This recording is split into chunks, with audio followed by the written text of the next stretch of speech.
പിതാവിൻ്റെയും പുത്രൻ്റെയും പരിശുദ്ധാത്മാവിൻ്റെയും നാമത്തിലമ്മേ വിശുദ്ധ സക്കേവൂസിന്റെ മനസ്സാന്തരമാണ് ഇന്നത്തെ വിഷയം. യേശു സക്കേവൂസിനെ കണ്ടുമുട്ടുകയാണ്.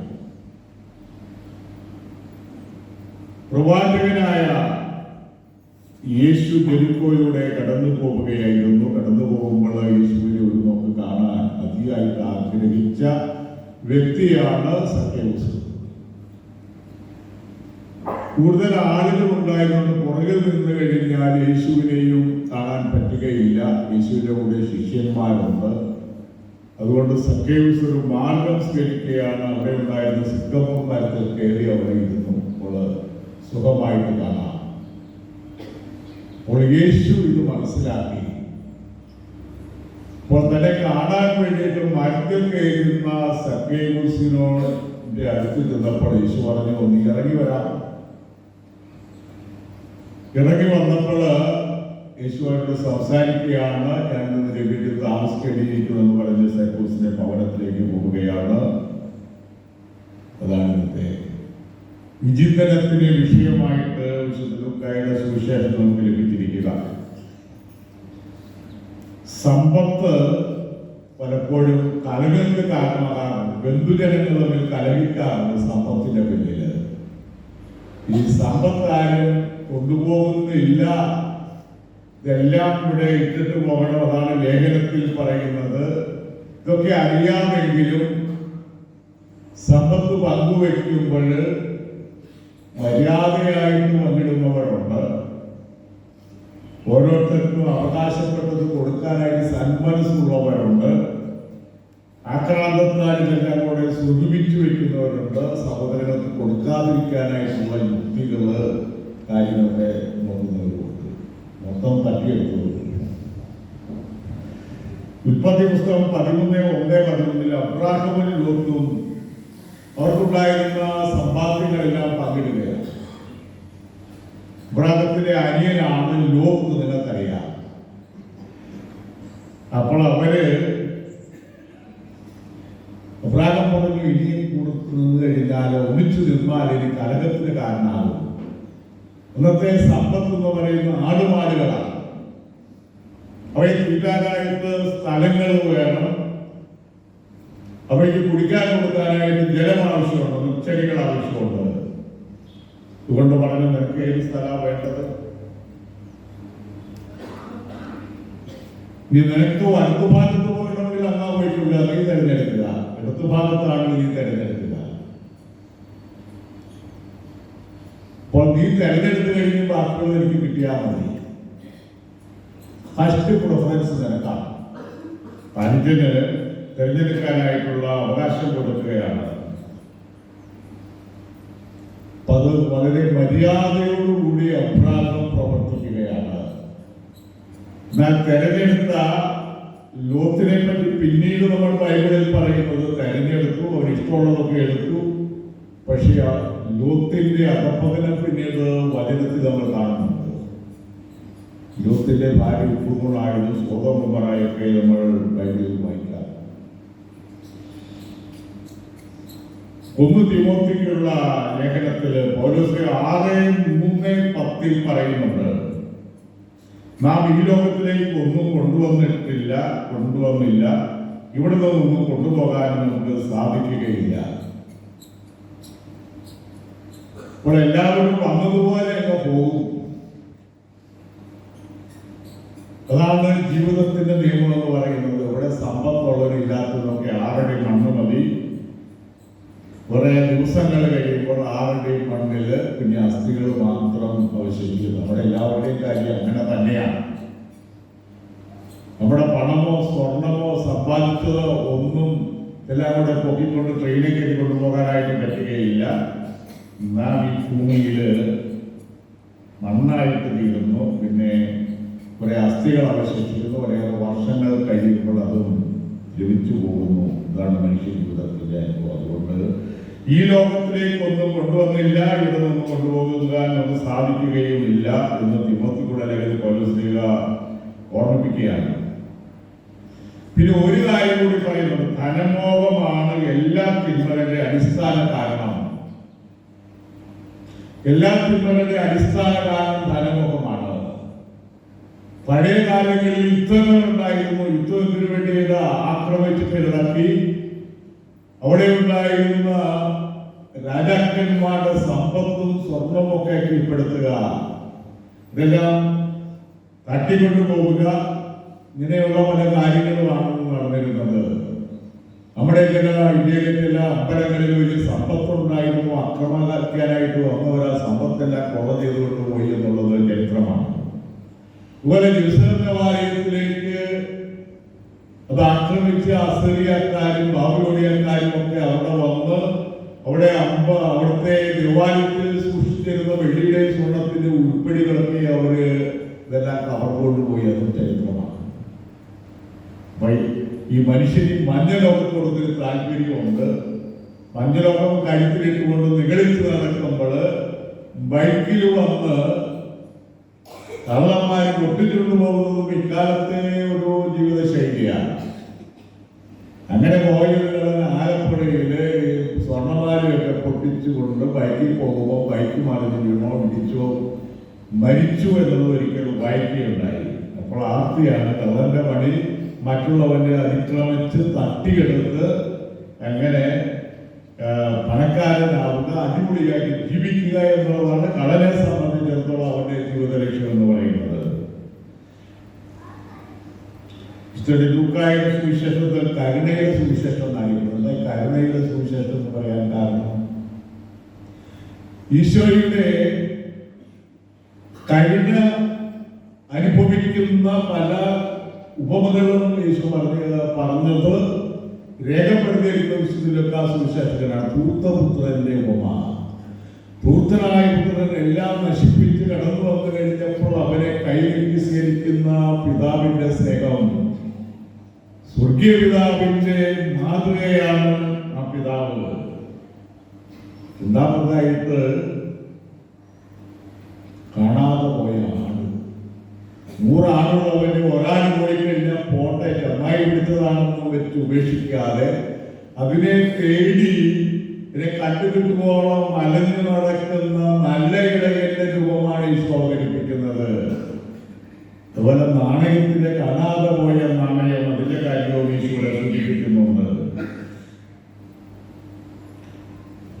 യേശു ജെറിക്കോയിലൂടെ കടന്നു. ജെറിക്കോ ഒരു പുരാതന പട്ടണമാണ്. ഇന്ന് അവിടെ ചെന്ന് കഴിഞ്ഞാൽ ഈ അമേരിക്കയിൽ കാലിഫോർണിയയിൽ ചെയ്യുന്നത് ഒരു പ്രതീതിയാണ്. കാരണം ഈ മരങ്ങൾ കാണാറുണ്ട്. നമ്മുടെ ആന്ധ്രയിൽ ചെന്ന് കഴിഞ്ഞാൽ തമിഴ്നാട് ചില ഭാഗങ്ങളിലൊന്നും മരങ്ങളില്ല. കേരളത്തിലെവിടെയും നല്ല പച്ചപ്പ് കാണാം. പക്ഷെ പച്ചപ്പൊന്നുമില്ലാതെ മണനാരണ്യമായിട്ട് കിടക്കുന്ന സ്ഥലങ്ങൾ ആന്ധ്രയിലും തമിഴ്നാട്ടിലും, അതുപോലെ മരുഭൂമിയായിട്ട് ബന്ധപ്പെട്ട രാജസ്ഥാന്, അതുപോലെ ജെറിക്കോയും ചെറിയൊരു മരുഭൂമി പോലെയുള്ള ഒരു സ്ഥലമാണ്. അവിടെ പഴയ പട്ടണത്തിന്റെ അവശിഷ്ടങ്ങൾ, അതിന്റെ റൂയിൻസ് അവിടെ കാണാനായിട്ട് പറ്റും. പഴയ കെട്ടിടങ്ങളുടെ അടിത്തറകളൊക്കെ അവിടെ ചെന്ന് കഴിഞ്ഞാൽ തീർത്ഥാടനത്തിൽ കാണാനായിട്ട് പറ്റും. അവിടെ ഒരു ഉയർന്ന മലയുണ്ട്. ഇത് മൗണ്ട് ടെംപ്റ്റേഷൻ എന്നാണ് പറയുന്നത്. ഇതിന്റെ മുകളിൽ ഒരു ആശ്രമം ഉണ്ടെന്നാണ് പറയുന്നത്. സന്യാസികളുടെ ആശ്രമം ഉണ്ട്. മലയുടെ മുകളിൽ മലയിലേക്ക് കയറി ചെല്ലുക എന്നത് അത്ര എളുപ്പമൊന്നുമല്ല. അവിടെ ഒരു ഹോട്ടലിൽ നിങ്ങൾ ചെന്നപ്പോൾ ആഹാരം കഴിക്കാൻ കഴിയുക. ഹോട്ടലിന്റെ പേരാണ്, ഇതിന്റെ പേര് ഹോട്ടൽ ഓഫ് ടെംപ്റ്റേഷൻ. അപ്പോൾ ഈശോ പരീക്ഷിച്ചു. ആ പരീക്ഷണത്തെ ഓർമ്മിപ്പിക്കാൻ വേണ്ടി ഹോട്ടലിന് പേര് കൊടുത്തിരിക്കുക ഹോട്ടൽ ഓഫ് ടെംപ്റ്റേഷൻ. അവിടെ ബഫയാണ് ആഹാരക്രമം. ഇച്ചിരി പൈസ കൊടുത്തു കഴിഞ്ഞാൽ സംഘാടകർക്ക് പൈസ കൊടുക്കുന്നു. അവിടെ കുറേയേറെ വിഭവങ്ങൾ വെച്ചിട്ടുണ്ട്. ഇഷ്ടമുള്ളവർക്ക് ഇഷ്ടം പോലെ എടുത്ത് ഭക്ഷിക്കുക, വീണ്ടും എടുക്കുക. അതാണ് നമുക്ക് വിഭവം കൊടുത്തു കഴിഞ്ഞാൽ ആഹാരം ഇഷ്ടം പോലെ വീണ്ടും വീണ്ടും എടുത്ത് കഴിക്കാം.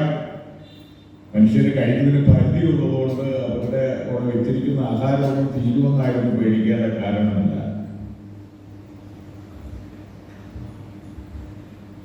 ഈ സക്കേവൂസ് ഒരു നീതിപിരിവുകാരനാണ്.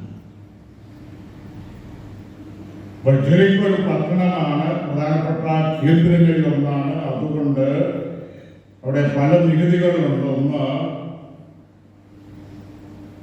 തലക്കരം എന്ന് പറയും. ഓർമ്മ വൃത്തി കൊടുക്കേണ്ടതാണ്. അതാണ് തലക്കരം. ട്രിബ്യൂട്ടിംഗ് കാപ്പിറ്റീസ് അതാണ് തലക്കരം. കാപ്പിറ്റ എന്ന് പറഞ്ഞാൽ തലേന്നാട്ടം. ക്യാപിറ്റൽ അതിൽ നിന്നാണ് ക്യാപിറ്റൽ തലസ്ഥാനം എന്നാണ് പറയുന്നത്.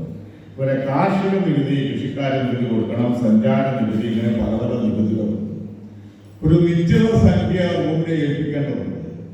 അതുകൊണ്ട് നികുതി പിരിവുകാര് കൂടുതലായിട്ട് പിരിക്കുന്നത് റോമിലേക്ക് കൊടുത്തു കഴിഞ്ഞ് അതിന് ഉപരിയായിട്ട് പിരിക്കുന്നത് തങ്ങളുടെ കീശയിലേക്ക് എടുക്കും. അതുകൊണ്ട് നിർദ്ദയമായി പിരിക്കുന്ന പല ചുങ്കക്കാരും ഉണ്ടായിരുന്നു തങ്ങൾക്ക് സമ്പത്തിൽ കൂട്ടാൻ വേണ്ടി. അതുകൊണ്ട് ചുങ്കക്കാരെയും പാവകളെയും ഉൾപ്പെടെയാണ് കരുതുന്നത്. പിന്നെ അതിക്രമം കാണിക്കുന്നവരും അനാവശ്യമായിട്ട് പിരിക്കുന്നവരും അനാവശ്യമായിട്ട് പിരിക്കുന്നതും സ്വരൂപിച്ചു കൂട്ടുന്നവരുമാണ്. അതുകൊണ്ടാണ് ചുങ്കക്കാരൻ ഈശോയോട് ചുങ്കക്കാരൻ മത്തായി ഉണ്ടായിരുന്നു. അതുപോലെ യേശുവുമായിട്ട് സ്നേഹബന്ധമുള്ള മാനസാന്തരപ്പെട്ട സക്കേവൂസിന്റെ സുവിശേഷത്തിൽ നമ്മൾ കാണുന്നുണ്ട്. അപ്പോൾ സക്കേവൂസ് വെറും ടാക്സ് പിരിക്കുന്നയാളല്ല, ചീഫ് ടാക്സ് കളക്ടർ. ആർച്ച് തലേദിവസം പറയും ചീഫ് ആർച്ച് കളക്ടർ. അങ്ങനെ അവിടുത്തെ പ്രധാനപ്പെട്ട ടാക്സ് കളക്ടറായിരുന്നു. ഈ സക്കേവൂസ് എന്ന വാക്കിന്റെ അർത്ഥം നിർമ്മല കറയില്ലാത്തവൻ. നിർമ്മല കറയില്ലാത്ത സക്കേവൂസ് നല്ല മനുഷ്യനായിരുന്നു ചുരുക്കം. ഒരു കുഴപ്പമുണ്ടായിരുന്നു, പൊക്കക്കുറവായിരുന്നു, ഉള്ളാസായിരുന്നു. അതുകൊണ്ടാണ് മരത്തിന്റെ മുകളിൽ കയറിയത്. ഒരു സിക്കേമോർ മരം, ഇന്നൊരു മരം അവിടെ കാണാം. ഒരു സിക്കേമോർ മരം അവിടെ ഉണ്ട്. പക്ഷെ അത് സക്കേവൂസിന്റെ കാലത്ത് 2000 വർഷം പഴക്കമുണ്ടോ എന്ന് നമുക്ക് അറിഞ്ഞുകൂടാ. ഇവരൊക്കെ പറയുന്നത് അങ്ങനെയാണ്. അപ്പോൾ യേശു ചെന്നിട്ട് സക്കേവൂസിനോട് പറഞ്ഞു ഇറങ്ങി വരാൻ പറഞ്ഞു. അവനെ ഇറങ്ങി വന്നു. ഇറങ്ങി വന്നു കഴിഞ്ഞപ്പോൾ ഞാൻ നിന്റെ വീട്ടിൽ താമസിക്കാൻ പോവുക. അപ്പോൾ ഇവർ ഒത്തിരി സന്തോഷമായി. ഞാൻ ഒരു നോക്ക് കാണാൻ ആഗ്രഹിച്ചിരുന്ന ഗുരു തന്റെ വീട്ടിൽ അതിഥിയായിട്ട് ശിഷ്യനും ഗുരുവും കൂടി വരുമെന്ന് കേട്ടപ്പോൾ അവർ വളരെയേറെ സന്തോഷമായി. അപ്പോൾ സക്കേവൂസിനോട് യേശു പറയുന്നുണ്ട്, നീ അബ്രാഹത്തിന്റെ പുത്രനായി. അബ്രാഹത്തിന്റെ പുത്രൻ എന്ന് പറഞ്ഞാൽ നീതിമാനായി നീ, നിന്നിൽ നന്മയുണ്ടായി. അതാണ് അബ്രാഹത്തിന്റെ പുത്രൻ എന്ന് പറയുന്നത്. അത് മാത്രമല്ല, ഇന്നീ ഭവനത്തിന് രക്ഷ കൈവന്നിരിക്കുന്നു. അതാണ് യേശു പറയുന്നത്. അപ്പോൾ ഇതെല്ലാം കേട്ട് കഴിഞ്ഞപ്പോൾ സക്കേവൂസിന് മാനസാന്തരം ഉണ്ടായി. കഴിഞ്ഞ കാലങ്ങളിൽ അർഹതയില്ലാതെ സ്വരൂപിച്ചു കൂട്ടുകയും മനുഷ്യരെ പിടിച്ച് പിരിക്കുകയൊക്കെ ചെയ്തു. അതുകൊണ്ട് പറയുകയാണ്, കർത്താവ് സ്വത്തിൽ പകുതി ഞാൻ ദരിദ്രർക്ക് കൊടുക്കുന്നു, ആരുടെയെങ്കിലും വലിച്ചെടുത്തിന് 4 രൂപയായിട്ട് കൊടുക്കുന്നു. അപ്പൊ പരിഹാരം ചെയ്യാനായിട്ട് എനിക്ക് മനസ്സുണ്ട്, തെറ്റ് തിരുത്താനായിട്ട് എനിക്ക് മനസ്സുണ്ട്. അതുകൊണ്ട് പാവങ്ങൾക്ക് പങ്കുകൊടുത്ത് കൊടുക്കാനായിട്ട് ഞാൻ തയ്യാറാണ്. വസ്തുവിൽ പകുതി പാവങ്ങൾക്ക് വീതം വെച്ച് കൊടുക്കാനായിട്ട് തയ്യാറാണ്. ലോകത്തിൽ വലിയ പണക്കാരുണ്ട്, വലിയ സമ്പന്നര്, വ്യവസായികള്, കോടിക്കണക്കിന് ആസ്തിയുള്ളവർ. അതില് നല്ലവരായിട്ടുള്ള മനുഷ്യര് തങ്ങളുടെ ലാഭത്തിന്റെ ഒരു വീതം സാമൂഹ്യക്ഷേമ പ്രവർത്തനത്തിനു വേണ്ടി മാറ്റിവെക്കുന്ന നല്ലവരുണ്ട്. പാവങ്ങൾക്കും വിവിധ രാജ്യങ്ങളിലെ സാധുക്കൾക്ക് സംസ്ഥാനത്തിന് വേണ്ടി ഞങ്ങളുടെ സമ്പത്തിന്റെ ആദായത്തിന്റെയും നല്ലൊരു വിഹിതം മാറ്റിവെക്കുന്ന നല്ലവരായിട്ടുള്ള മനുഷ്യര് ഇന്നുമുണ്ട്. അപ്പോൾ സമ്പത്ത് അതിൽ തന്നെ പാപമാണെന്ന് പറയാനായിട്ട് പറ്റുകയില്ല. സമ്പത്ത് എങ്ങനെ വിനിയോഗിക്കുന്നു എന്നുള്ളതാണ് ഇതിന് പ്രാധാന്യം വഹിക്കുന്നത്. ദിവ്യാഗ്രഹത്തെയും ധനമോഹത്തെയും ഉപേക്ഷിച്ച സക്കേവൂസ് ഇനി സമ്പത്തിനോടുള്ള ക്രിസ്തീയ സമീപനം എന്തായിരുന്നു? നമ്മുടെ സമീപനം അത് നീതിയും ന്യായവും അനുസരിച്ചിലേക്ക് ആ കുടുംബസ്വത്തുണ്ടെങ്കിൽ കൂടുതൽ തട്ടിയെടുക്കുക എന്നുള്ളതല്ല. എന്റെ സഹോദരനും അതിന് അവകാശമുള്ളതുകൊണ്ട് നീതിയോടുകൂടി അത് ആർക്കും നഷ്ടം വരരുത്, എല്ലാവർക്കും അംഗമായി കിട്ടണം. അതിനുള്ള മാനസിക പരിതോവസ്ഥ വ്യക്തികൾക്ക് ഉണ്ടാകേണ്ടതാണ്. അപ്പോൾ തെളിയുന്നില്ല. ഈ സ്ഥലത്തിന്റെ അതിഥിത്വമൊക്കെ തീർക്കാൻ പോയി ഞാൻ തെളിയിക്കേണ്ടതായി വരും. കാരണം മനുഷ്യന്റെ സ്വഭാവം അറിയുന്ന വസ്തു പങ്കിടുമ്പോഴാണ്. വസ്തു പങ്കിടുമ്പോൾ തങ്ങളുടെ തനി സ്വഭാവം കാണിക്കുന്നവരാണ് അധികം പേരും. ഇനി ഒത്തിരി മാന്യതയുള്ള മനുഷ്യര്, ജോലിക്കാരൊക്കെ ആണെങ്കിൽ സ്ഥലം ജോലിയില്ലാത്ത സഹോദരനുണ്ടെങ്കിൽ അവന് കൊടുത്തേക്കാം, എനിക്ക് സ്ഥലമൊന്നും വേണമെന്ന് പറയുന്ന വളരെ മാന്യതയുള്ള ആളുകളുണ്ട്. വേറെ ചിലര് ഇനി സഹോദരന്റെ കൂടി തട്ടിയെടുക്കുന്നവരുണ്ട്.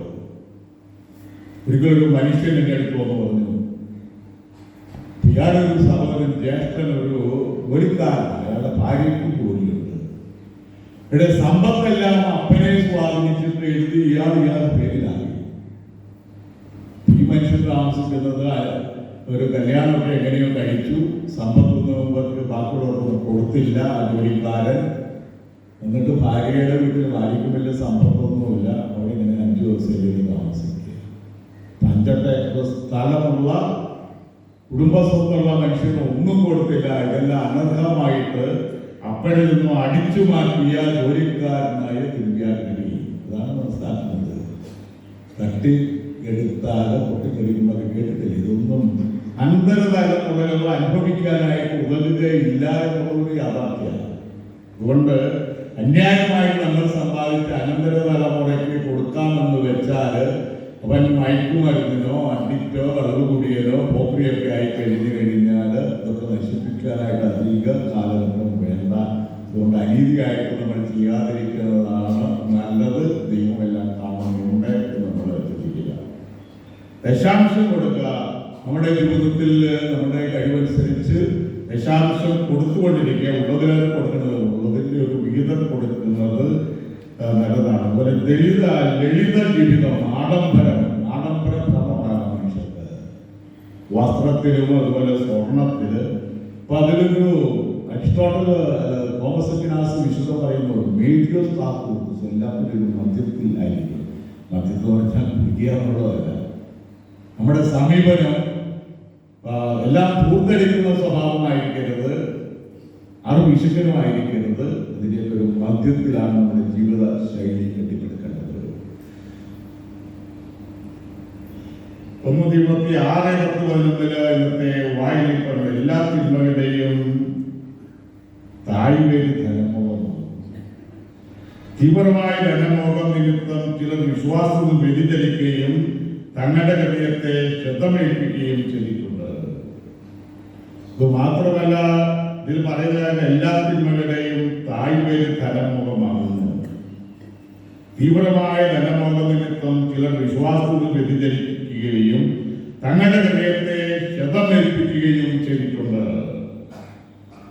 യേശു പറഞ്ഞ സ്വർഗ്ഗസ്വഭാഗ്യ ആത്മാവിൽ ദരിദ്രർ ഭാഗ്യവാന്മാർ എന്നാൽ സ്വർഗ്ഗരാജ്യം എന്നുള്ളതാണ്. അപ്പോൾ നമ്മുടെ ജീവിതത്തിൽ ആത്മാവിൽ ദാരിദ്ര്യം എന്ന് പറയുന്നത് ഇല്ലായ്മയല്ല, ഒന്നുമില്ലാത്ത അവസ്ഥയല്ല. ഇല്ലായ്മയിലും നന്മയിലും വിനയത്തിലും അത്യാവശ്യമുള്ള ചിലവുകളൊക്കെ ചെയ്തുകൊണ്ട് മാന്യമായിട്ട് ജീവിക്കുന്ന ഒരു ശൈലിയാണ്.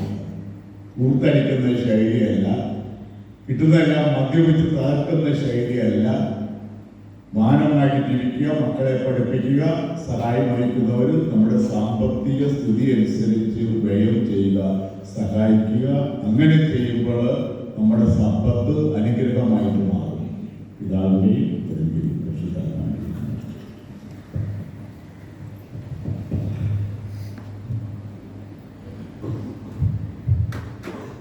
നമുക്ക് സന്തോഷത്തോടും ഉത്സവത്തോടും കൂടി